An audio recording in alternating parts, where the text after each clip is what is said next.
A painting as an immersive 3D theatrical thriller. A famous, fateful declaration causing a symphony of raw emotions. Religious transcendence. Basic universal human nature. A masterful artist. And a divine figure form the framework of our story today. The most reproduced religious painting of all time, Leonardo da Vinci's The Last Supper, is the subject of our story today. Once again, Leonardo's mastery of technique, science, merges with his artistry and understanding of humanity to create something unique and phenomenal. The painting shows Jesus and his 12 apostles in the dramatic aftermath after he declares to him that one of them will betray him, leading to his crucifixion. Duke Sforza, the ruler of Milan, Italy, desired to create a suitable mausoleum for his family at the monastery of Santa Maria del Grazi. So he commissioned Leonardo to work on the north wall of the dining hall there. The work was done between 1495 and 1498, with Leonardo sometimes working from dawn to dusk, sometimes doing nothing but just staring at it all day. Before Leonardo's Last Supper, there had been many more depictions of this crucial event.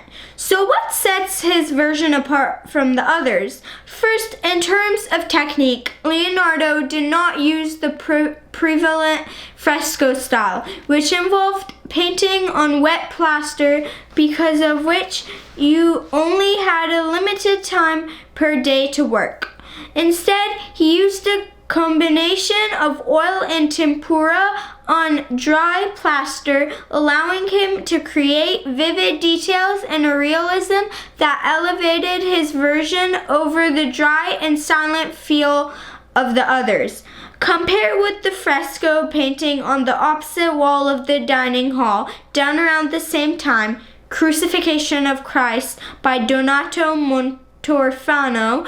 The major downside of not doing the fresco method was that even during his lifetime, the work started flaking and deteriorating, whereas most of the original work by Donato remains. However, the level of detail and time provided allowed Leonardo to set his dramatic narrative into motion. Now let's enter the dining hall of Santa Maria del Grazi and imagine the monks sitting around the room at their table eating. Before them raises up a psychological play in motion, with all the lines of perspective in the room, and by extension, the painting vanishing on the central, calm and enlightened face of Jesus. The light coming from the dining hall room window seems to emerge with the light emanating from behind him. We and the monks are immersed in the scene. Jesus had declared, "One of you will betray me," creating psychological shockwaves all around him as he sits as the serene, stable center. The 12 apostles are arranged symmetrically around him in groups of 3 with a wide range of reactions and symbolism: disbelief, confusion, fear, sadness, guilt, desperation, secrecy, resignation, and on, displayed in attitudes, gestures, and gazes. Unlike other versions of the scene, Judas is not set apart, sitting on the other side of the table, but is right there with the others. Judas is clutching his bag of coins, his payment for his betrayal, and next to him, spilled salt, a bad omen.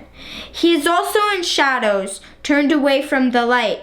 Peter has a knife in one hand, symbolizing his later attack on the soldiers there to arrest Jesus, and the other hand towards John, aggression and vulnerability.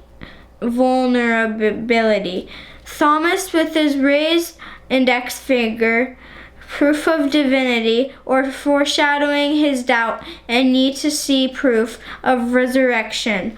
Or is it in some way a self-portrait of Leonardo and his own doubts. It is fascinating to ponder the multitude of emotions and symbols on display. There are many layers of meaning, questions, and answers.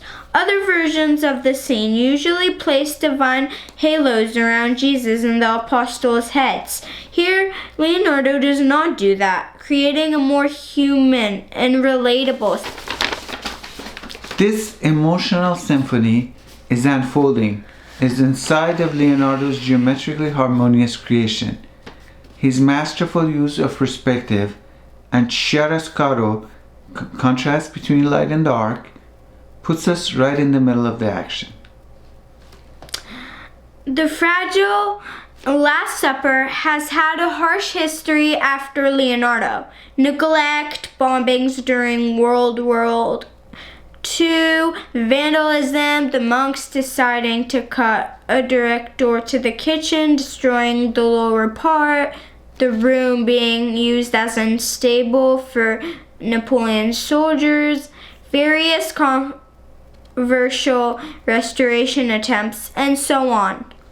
But the legacy remains as centuries of imitations, reimaginings, and spoofs in art, books, movies, pop culture, advertisements, and etc. show. The theatrical plays set in motion here with the universal theme of betrayal, an explosion of contrasting human emotions it causes is extraordinary. A masterclass in storytelling, technique, and emotion. Always be curious. Seek out the blurred lines and Be illuminated.